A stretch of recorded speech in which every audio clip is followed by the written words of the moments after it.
Hello friends, अस्सलाम वालेकुम and welcome to reality TV. दोस्तों, दुनिया में ऐसे अजीब व गरीब वाक़यात पेश आए हैं जो हमें हैरान कर देते हैं।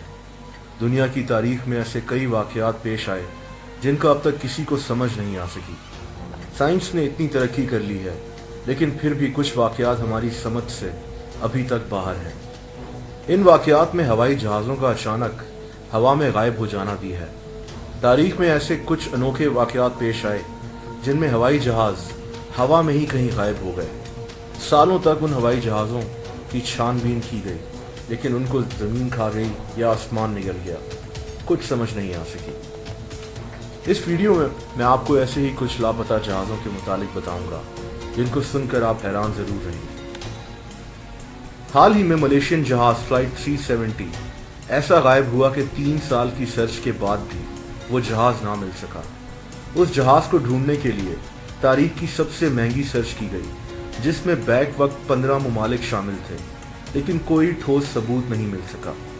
किसी मुसाफिर की लाश तक न मिल सकी। ये एविएशन की तारीख का सबसे हैरान कुन वाकया था। मलेशियन प्लेन मार्च 2014 में मलेशिया से चाइना जाते हुए गायब हो गया था।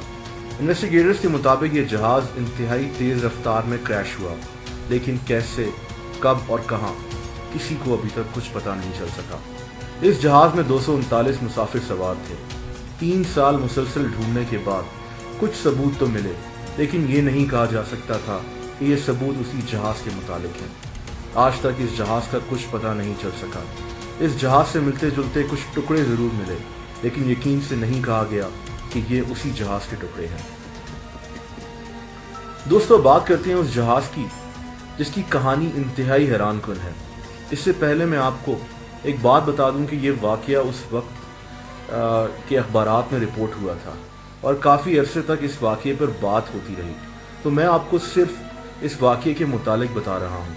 अपनी तरफ से मैं कुछ बनाकर नहीं बताने जा रहा। आप इस वाकये के मुतालिक इंटरनेट पर सर्च भी कर सकते हैं। दोस्तों, 1992 में एक चार्टर जहाज़ DC-4 वेनेजुला के शहर कैरासास में एक एयरपोर्ट पर उतरा। इस जहाज में 57 मुसाफिर सवार थे, लेकिन हैरत अंगेज बात यह है कि यह वही जहाज था जो कि 37 साल पहले 1955 में न्यूयॉर्क से मियामी जाते हुए गायब हो गया था और जिसका कोई सुराग नहीं मिल सका था। ऐसा कहा जरूर जाता है। कैरासास एयरपोर्ट पर लैंडिंग के बाद यह जहाज कुछ ही मिनट्स के बाद फिर से उड़ गया और फिर कभी नहीं दिखा। इस वाकये को उस वक्त के मीडिया ने अखबारात में बहुत उठाया, लेकिन किसी को कुछ समझ नहीं आया कि ये हुआ कैसे। कहते हैं कि इसका सबूत वो ऑडियो रिकॉर्डिंग भी है जो पायलट और कंट्रोल टावर के दरमियान में बातचीत के दौरान हुई थी। ये सारा मामला हुआ क्या था, मैं आपको बताता हूँ। 1955 में एक DC-4 जहाज फ्लाइट 914 57 मुसाफिरों को लेकर न्यूयॉर्क से मियामी जाने के लिए उड़ा, लेकिन अपने सफर के दौरान वो रडार से गायब हो गया और फिर उसका कभी कुछ पता नहीं चल सका। इस जहाज की काफ़ी तलाश की गई, लेकिन 1955 में क्योंकि टेक्नोलॉजी इतनी एडवांस नहीं हुई थी, तो जितना मुमकिन हुआ उतना इस जहाज को ढूंढा गया और फिर ये मान लिया गया कि ये जहाज गिरकर किसी समंदर में तबाह हो गया है। दोस्तों, इस बात को 37 साल गुजर गए थे और दुनिया इस जहाज को कब की भूल चुकी थी, लेकिन 22 मार्च 1992 को कुछ ऐसा हुआ जिस पे अभी भी यकीन करना बेहद मुश्किल है। हुआ कुछ यूं कि 22 मार्च 1992 की शाम को वेनेजुला के शहर कैरासास के एयरपोर्ट पर कंट्रोल टावर में एयर ट्रैफिक कंट्रोलर अपना काम कर रहे थे। दोस्तों, एयर ट्रैफिक कंट्रोलर वो लोग होते हैं जो हवा में जहाज़ों की ट्रैफिक को कंट्रोल करते हैं ताकि जहाज़ अपनी बताई हुई ऊंचाई और रास्ते पर उड़ा करें और एक दूसरे से उनका टकराव ना हो। एक वर्कर के मुताबिक वो अपना काम कर रहा था कि अचानक उसे रेडियो पे किसी जहाज के पायलट ने राब्ता किया। कंट्रोल टावर में बैठे उस एयर ट्रैफिक कंट्रोलर ने जब पायलट से उसकी तफसीलात पूछी, तो पायलट ने कुछ बताने के बजाय पहला सवाल ये किया कि हम कहाँ हैं। एयर ट्रैफिक कंट्रोलर के मुताबिक उसकी आवाज़ में बेहद खौफ था और पायलट ने कहा कि ये चार्टर फ्लाइट 914 है और इसमें 57 मुसाफिर हैं और ये फ्लाइट न्यूयॉर्क से मियामी की तरफ जा रही है। पायलट अभी भी काफ़ी डरा हुआ था। पायलट की बात सुनकर कंट्रोल रूम में बैठा एयर ट्रैफिक कंट्रोलर بہت ہی حیرت میں ڈوب گیا، کیونکہ میامی وہاں سے 1800 کلومیٹر دور تھا اور ان کو لگا کہ یہ جہاز بہت برے طریقے سے بھٹک گیا ہے۔ یہ ایک بہت خطرے والی بات تھی۔ یہ جہاز نہ صرف خود حادثے سے دوچار ہو سکتا تھا بلکہ کسی اور جہاز کے حادثے کا بھی سبب بن سکتا تھا۔ اس ایئر ٹریفک کنٹرولر نے کہا کہ یہ وینزویلا کا شہر کیراسس ہے اور تم اپنے راستے سے بھٹک چکے ہو۔ آگے سے جہاز کے پائلٹ کی طرف سے کوئی جواب نہ آیا۔ کنٹرول روم میں موجود لوگ کافی بے چینی سے اس پائلٹ کا جواب سننے کا انتظار کر رہے تھے۔ تقریباً 5 منٹ کے بعد اس پائلٹ کا جواب آیا کہ کیا میں یہ جہاز اس کیراسس ایئرپورٹ پر اتار سکتا ہوں۔ ایئر ٹریفک کنٹرولر نے اس کو اجازت دے دی تاکہ کسی حادثے سے بچا جا سکے۔ رن وے کو فوری طور پر خالی کرا لیا گیا۔ کچھ ہی منٹوں کے بعد کنٹرول روم میں موجود لوگوں نے دیکھا کہ ایک بہت پرانا جہاز آسمان سے کیراسس ایئرپورٹ کی طرف اتر رہا ہے۔ ایسا جہاز انہوں نے پہلے کبھی نہیں دیکھا تھا۔ یہ ایک بہت پرانا جہاز لگ رہا تھا۔ اچانک ان کو جہاز کے پائلٹ نے پھر سے رابطہ کیا۔ اندر بیٹھے پائلٹس کی آوازیں آنا شروع ہو گئیں۔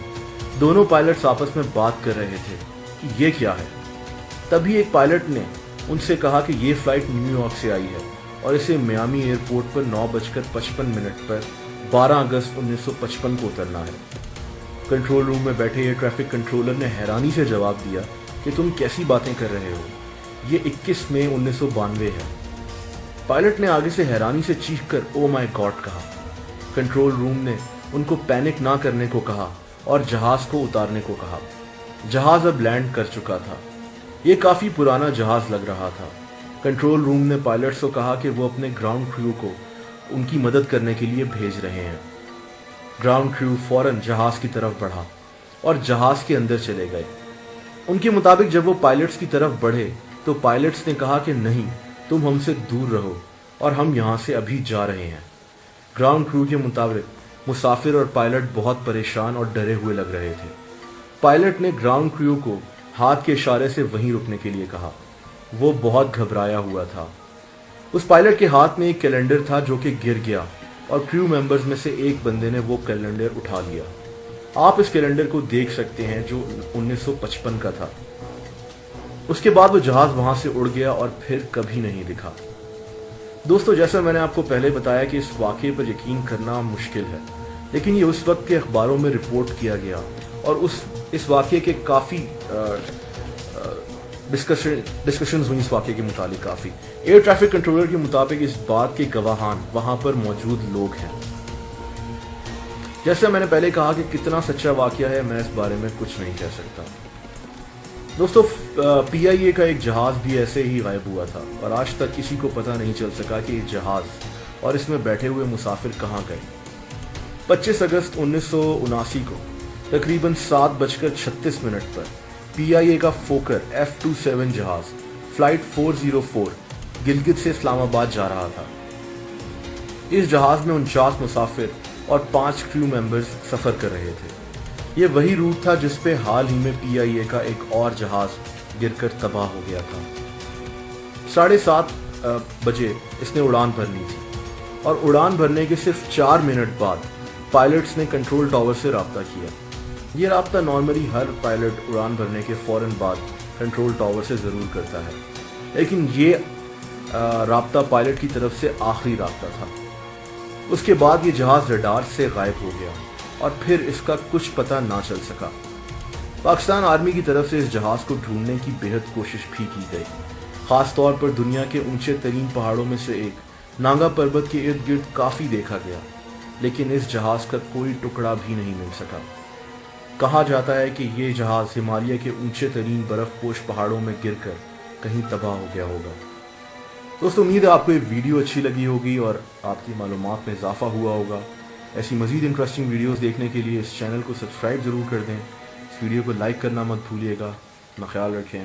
بائے۔